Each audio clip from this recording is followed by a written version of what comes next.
Aujourd'hui, on est en train de faire un custom de chaussures et je suis en train de réaliser le monde de Chihiro. Vu que j'ai jamais pu faire un custom de chaussures, je pense que c'est la bonne occasion, en plus avec un expert, un professionnel, de customiser et d'apprendre. Alors, je m'appelle Eddy, j'ai 39 ans, je suis passionné de personnalisation de chaussures. Mon nom d'artiste, entre guillemets, c'est HZA. Je personnalise pour des gens célèbres, des clients de tous bords. Alors pourquoi j'ai accepté de venir faire cette petite intervention? Déjà, c'est une très belle opportunité pour moi de parler de ma passion. C'est d'autant plus intéressant et passionnant de pouvoir avoir un auditoire à l'écoute, très ouvert, qui pose beaucoup de questions. Et c'est extrêmement enrichissant pour moi, enrichissant pour eux, je l'espère. Pour le coup, c'est vraiment nouveau parce qu'en dessin, on dessine seulement sur des feuilles. Donc là, on dessine sur une toute nouvelle texture qui est le cuir, sur des chaussures, donc une toute nouvelle surface. Surtout qu'on utilise aussi de la peinture qu'on n'utilise pas pour dessiner sur des feuilles également. C'est que du plus et donc c'est super intéressant de participer à cet atelier aujourd'hui. Moi, j'ai pas eu forcément la chance d'être dans de belles écoles comme les vôtres et l'opportunité de Paris School of Luxury, c'est aussi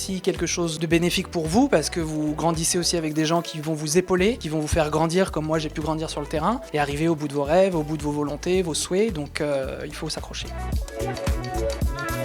Enrichissant, Inédite, intéressante, inspirante, originale, évasion, créatif, innovante.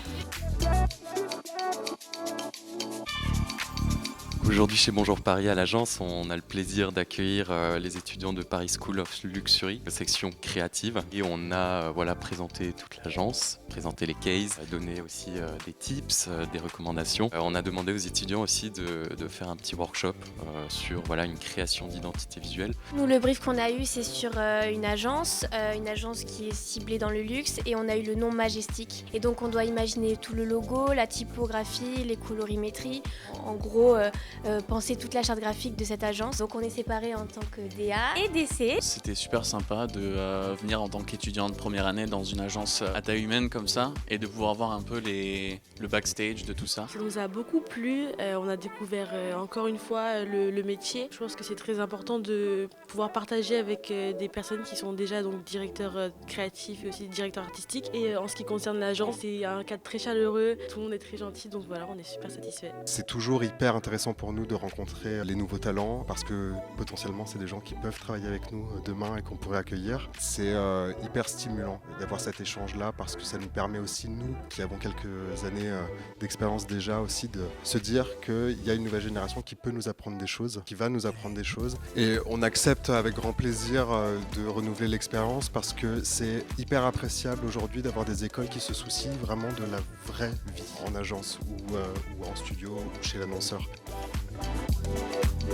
C'était super sympa. Donc c'était un ancien chargé de communication chez Dior du coup. On a fait un petit retour sur les différentes campagnes que Dior ont eues dans le passé pour des marchés différents. Mais c'était super intéressant en fait d'apprendre aussi l'envers du décor, le cheminement de pensée en fait pour une campagne, pour un marché particulier. L'enjeu c'est de montrer que selon les besoins on peut avoir des idées créatives différentes. Et ce n'est qu'une opportunité aujourd'hui d'aller explorer qu'est-ce qui marche, qu'est-ce qu'on pourrait faire pour être innovant et never done before. Je pense que plus que maintenant, il faut garder la curiosité, être toujours curieux, aller plus loin de ses passions et aller regarder aussi les passions des autres pour s'améliorer, booster encore plus sa créativité. Ce qui est intéressant en fait, c'est de rencontrer des jeunes qui veulent faire ce métier, de transmettre, de déjà poser les petites graines en fait dans les cerveaux pour que les bons choix soient faits dès maintenant. C'est notamment comme ça que j'ai terminé en fait mon intervention avec cette idée que pour arriver par exemple directeur de création, en fait c'est comme une montagne qui est à gravir.